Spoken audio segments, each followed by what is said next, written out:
جس ملک کو آزاد کرانے کے لیے ہمارے علماء نے قربانیاں دی، ہمارے باپ دادا اس ملک کی آزادی کے لیے لڑے ہیں، ان کا خون بہا ہے، اس ملک کی آزادی تب جا کر کے ملی ہے میرے پیارے ساتھی۔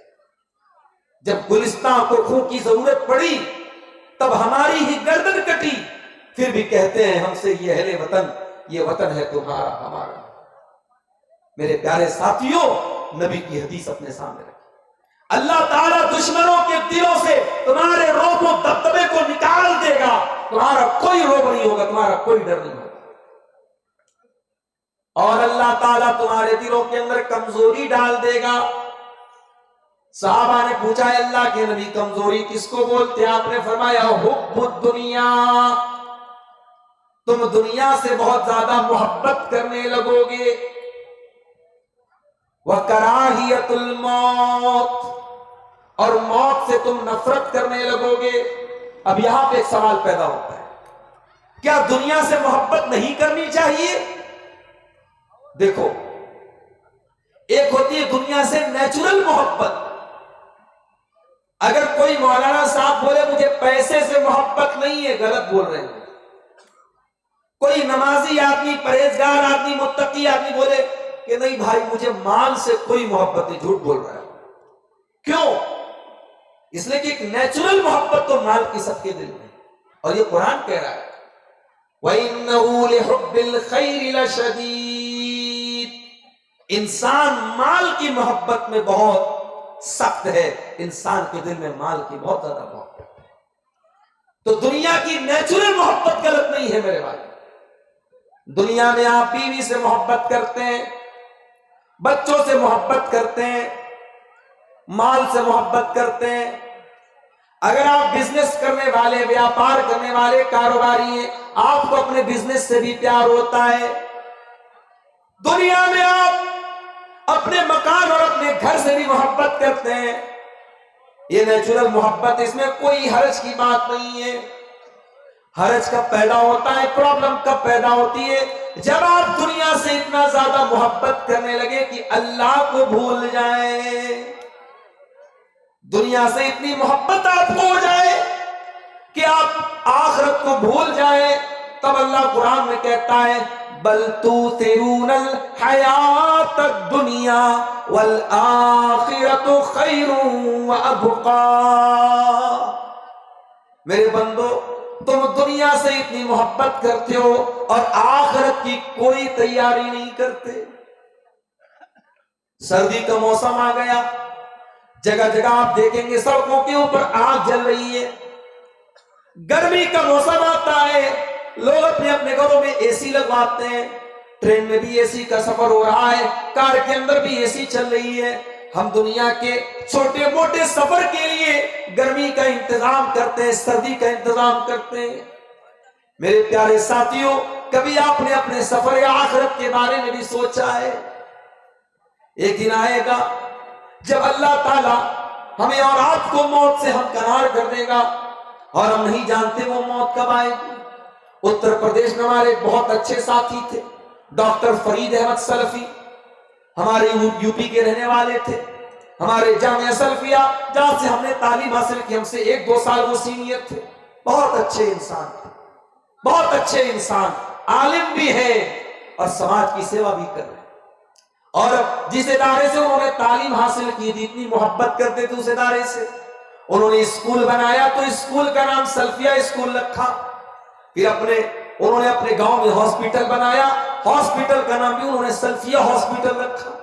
جامعہ سلفیہ سے انہوں نے تعلیم حاصل کی تھی تو اپنے اسکول کا، اپنے ہاسپٹل کا نام انہوں نے اپنے ادارے کے نام پہ رکھا۔ کبھی کوئی مریض آ گیا، کوئی پریشان حال آ گیا، کوئی پولیس کیس آ گیا، فوراً اس کی مدد کرتے تھے بیچارے۔ کینسر کی بیماری ہو گئی، اللہ کو پیارے ہو گئے، ابھی 2 دن پہلے ان کا انتقال۔ ہم نہیں جانتے میرے بھائیوں کون سی بیماری کب آئے گی۔